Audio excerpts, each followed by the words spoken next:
مغز ما هر آنچه را که تکرارش نکنیم، مرورش نکنیم، بعد یه مدت به عنوان یه چیز اضافه تشخیص میده و میندازه بیرون. فرض کنید الان شما مطالعه کردید، اگه مرورش کنید مثل اینه که اسباب کشی کردید یه جایی همه چیز وسط خونه هست، مادر خونه میاد میگه ببین این به درد میخوره، ببر بذار تا انباری. ولی اگه مرورش نکنید مثل اینه که لحظه مامان خونه میاد میگه ببین این به درد نمیخوره، بذار سطل آشغال. میخواد جیب باباها رو خالی کنه.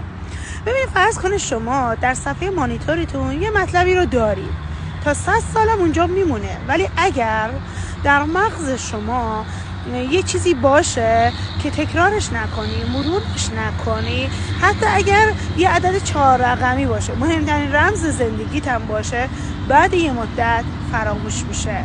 پس مرور رو جدی بگیرید و در بازه‌های خاص خودش مرور رو انجام بدید.